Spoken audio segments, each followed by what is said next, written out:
अगर मैं ये कहूँ कि आपकी किस्मत खुलने वाली है और उसके लिए 1 साल नहीं, 1 महीना नहीं, सिर्फ़ एक कन्वर्सेशन ही काफ़ी हो, एक फ़ोन कॉल काफ़ी हो, एक मैसेज काफ़ी हो या एक मीटिंग काफ़ी हो या फिर वो बात काफ़ी हो जो काफ़ी अरसे से आप लोग दिल में दबा के बैठे थे, बोल नहीं पा रहे थे। तो ये कहना गलत बिल्कुल भी नहीं होगा क्योंकि 15 जून 2026 को सन ट्रांज़िट कर रहा है जेमिनी में। जेमिनी जो राशि है, ये कम्युनिकेशन की राशि है, एडॉप्टेबिलिटी की राशि है। तो यहाँ पर सन का ट्रांज़िट जो है वो अब आपके अल्फाज़ों से आपकी किस्मत को खोलेगा, क्योंकि सन जब भी जेमिनी में आता है तो मेहनत स्पॉटलाइट पर नहीं आती। मेहनत आपकी जो स्पॉटलाइट पर चीज़ आती है वो आपकी आवाज़ आती है। आप क्या बोलते हैं, किससे बोलते हैं, किस वक्त बोलते हैं, ये सबसे ज़्यादा अहमियत इख्तियार कर जाता है। इस बार कहानी और भी थोड़ी दिलचस्प हो रही है क्योंकि सन को जो एम्पलीफाई कर रहा है यहाँ पे वो राहु कर रहा है। क्योंकि जेमिनी पे जब राहु की 5वीं नज़र पड़ती है तो कुछ फ़ैसले, कुछ कन्वर्सेशंस आपकी सोच से कहीं ज़्यादा दूर आपके अल्फाज़ों का इम्पैक्ट जाना शुरू हो जाता है। तो सवाल ये है कि क्या आप वो बात करने के लिए तैयार हैं? क्या आप अपनी किस्मत के दरवाज़े खोलने के लिए तैयार हैं? क्या आप वो एफ़र्ट्स डालने के लिए तैयार हैं जो आपकी ज़िंदगी बदल सके? अगर आप लोग अपना मून साइन नहीं जानते तो कमेंट सेक्शन में अपनी ओरिजिनल डेट ऑफ बर्थ लिखिए, हम आपको आपका मून साइन बता देंगे। इसके अलावा जो लोग अपॉइंटमेंट हासिल करना चाहते हैं, पर्सनल कंसल्टेशन हासिल करना चाहते हैं, तो व्हाट्सएप का नंबर आपकी स्क्रीन पर आ रहा होगा, मैसेज करके आप लोग अपॉइंटमेंट हासिल कर सकते हैं। हमारी फ़ीस 50% दोबारा ऑफ़ हो चुकी है और आप लोगों में से कई लोगों ने हमें ये रेकमेंड किया था कि आप 50% ऑफ़ कर दें क्योंकि हर कोई अफोर्ड नहीं कर पाएगा। तो स्लॉट्स लिमिटेड हैं। अगर आप लोग अपनी कंसल्टेशन हासिल करना चाहते हैं और देखना चाहते हैं कि आप ज़िंदगी में किस तरफ आगे बढ़ सकते हैं, तो आप लोग फ़ौरन अपनी अपॉइंटमेंट स्लॉट बुक करवा लीजिए। आइए देखते हैं कि जेमिनी में सन का जो ट्रांज़िट है और राहु का जो एम्पलीफायर है यहाँ पे, वो आपके लिए किस वे में जाकर काम कर रहा है और कहाँ पे आपकी किस्मत के दरवाज़े खुलने लगे हैं। तो बात करते हैं टॉरस मून साइन वालों की, यानी कि वृषभ राशि, यानी कि बुर्ज सौर वालों की। तो इंसान जो है उसकी सबसे बड़ी फ्रस्ट्रेशन क्या है? उसकी सबसे बड़ी फ्रस्ट्रेशन सिर्फ पैसे की कमी नहीं होती। उसकी सबसे बड़ी फ्रस्ट्रेशन ये होती है कि वो जितनी मेहनत कर रहा है उसकी वैल्यू को नहीं पहचाना जा रहा, उसके अकॉर्डिंगली रिजल्ट्स नहीं मिल रहे और ये बहुत फ्रस्ट्रेटिंग होता है। और आप लोग पिछले काफ़ी अरसे से ये चीज़ें फेस भी कर रहे होंगे और कुछ सालों से ही आप कह लीजिए कि आप लोग फेस कर रहे होंगे। तो आप यहाँ पर अकेले नहीं हैं क्योंकि सैटर्न आपके 10th हाउस में था, 10th हाउस से 11th हाउस में आया। जब ये 10th हाउस से गुजर रहा था तो आपका करियर इम्पैक्ट हो रहा था, आपकी घर की ज़िंदगी इम्पैक्ट हो रही थी, घर में खर्चे बढ़ रहे थे, आपके रिलेशनशिप्स इम्पैक्ट हो रहे थे, आपका एक्सपेंस जो है वो बहुत ज़्यादा बढ़ना शुरू हो गया था और प्रोफेशनल ज़िंदगी को हिला कर रख दिया था सैटर्न ने। सब कुछ हाथ से चला गया होगा।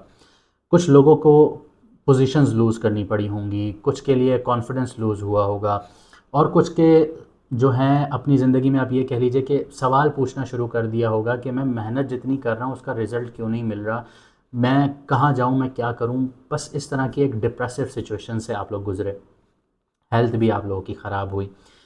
अब जो सन है वो ट्रांजिट कर रहा है जेमिनी में, यानी आपके सेकंड हाउस में, और सैटर्न ट्रांजिट कर चुका है आपके 11th हाउस में, यानी कि 11th हाउस में आपके मुनाफे थे, आपके दोस्त यार थे, आपके नेटवर्क्स थे। यहाँ पे सैटर्न जो था उसने आपके दोस्तों को फ़िल्टर आउट करना शुरू कर दिया। आपको असलियतें देखने को मिल रही होंगी अपने दोस्तों में भी, नेटवर्क्स में भी, कि कौन मेरे कितने साथ खड़ा है, कौन नहीं खड़ा, कौन बुरे वक्त में साथ है, कौन नहीं है। तो ये चीज़ें आप लोग फेस कर रहे होंगे। मुनाफे भी रुक रहे होंगे, 99.9% आपके काम हो रहे होंगे, 0.1% पर आकर ऐसे फंसते होंगे कि वो ज़ीरो पर रीसेट हो जाते होंगे। तो ये सिचुएशंस आप लोग फेस कर रहे हैं। लेकिन जो यूनिवर्स है, जो अल्लाह ताला का निज़ाम है, वो आपसे सब्र और कंसिस्टेंसी मांग रहा है। इसी बैकग्राउंड में 15 जून को सन जो है वो जेमिनी में ट्रांजिट कर रहा है और ये आपका सेकंड हाउस है। और सेकंड हाउस जब एक्टिवेट होता है तो इंसान की ज़िंदगी में पैसा, सेल्फ वर्थ, रिश्ते, कम्युनिकेशन, अल्फाजों का चुनाव और पर्सनल वैल्यू एक्टिवेट हो जाती है। और मुझे यहाँ पे ये लगता है कि इस ट्रांज़िट का जो असली कहानी है वो आपके पैसों से पहले सेल्फ वर्थ की है। क्योंकि जब ये इंसान अपनी वैल्यू यहाँ पर देना शुरू कर देता है, तो जेमिनी में जब सन आता है और राहु उसको एम्पलीफाई कर रहा होता है, तो इसकी वजह से आपके अल्फाज, आपकी प्रेजेंटेशंस, आपकी नेगोशिएशंस, आपकी कम्युनिकेशंस पहले से ज़्यादा पावरफुल साबित होती हैं। जो डील्स 99.9% पर आकर अटक रही थीं, चीज़ें आगे नहीं बढ़ रही थीं, आप लोग एक स्टक सिचुएशन में फंस चुके थे, स्टक हो चुके थे सिचुएशंस को लेके, तो वो चीज़ें अब आप लोगों के लिए खुलना शुरू होंगी। तो आप लोगों के लिए इस टाइम पीरियड में सैलरी डिस्कशन स्टार्ट हो जाएंगी। अगर आप लोगों के इनहेरिटेंस के मामलात हैं, वो भी शुरू हो जाएंगे।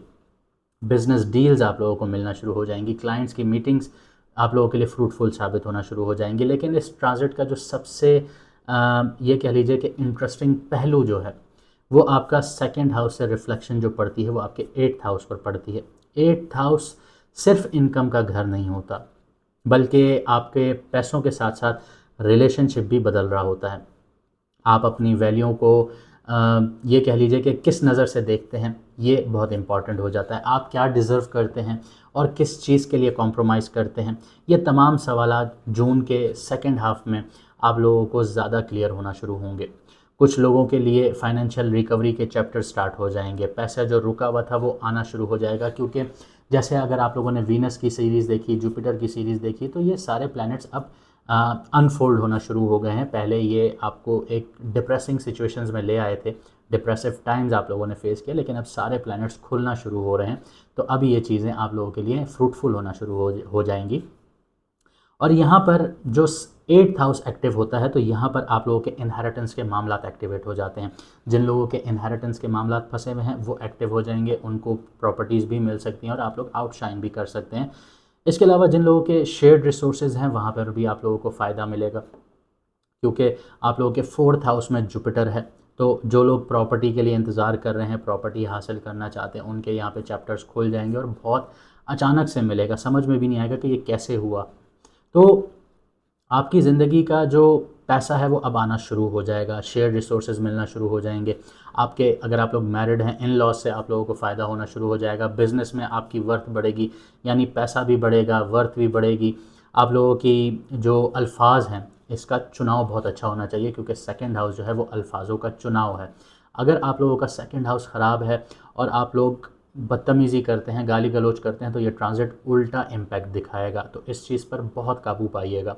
और याद रखिएगा कि एक जुमला कभी कभी ये सही नेगोशिएशंस और एक सही डिसीजंस इनकम में और सेल्फ़ रिस्पेक्ट में बहुत ज़्यादा इजाफा कर देते हैं। आप लोगों ने देखा होगा कि जब आप लोग किसी से मीटिंग्स करने जाते हैं, तो आप एक एटिकेट्स फॉलो कर रहे होते हैं। ऑल्दो घर में आप लोग ये कह लीजिए कि बहुत ज़्यादा लड़ाई झगड़े आप लोग फेस कर रहे होते हैं, या आप लोग कर भी रहे होते हैं, क्योंकि हमारा माशरा ऐसा नहीं है कि हम ये कहें कि हर कोई दूध का धुला है। ना मैं दूध का धुला हूँ, ना कोई और दूध का धुला है। तो यहाँ पर ये चीज़ बहुत इंपॉर्टेंट है कि आपको अपने अल्फाज घर में भी बहुत अच्छे से चुनने हैं, और अगर आप लोग बाहर काम पर जा रहे हैं, वहाँ पर भी चुनने हैं। अल्फाजों का चुनाव अच्छा रखिए, सेल्फ वर्थ भी बढ़ेगी, पैसा भी बढ़ना शुरू होगा और आपके मामलात आसान होना शुरू हो जाएंगे। उम्मीद करता हूँ आपको वीडियो पसंद आई होगी, और अगर आपको हमारी मेहनत पसंद आती है तो वीडियो को लाइक ज़रूर किया कीजिए और कमेंट सेक्शन में अपनी राय ज़रूर दिया कीजिए। अपने दोस्तों के साथ भी शेयर किया कीजिए, ताकि उनको भी लाइफ की डायरेक्शंस हासिल करने में आसानियाँ हों। मुझे दीजिए यहाँ से इजाज़त, मिलते हैं अगली वीडियो में सितारों के सफ़र पर।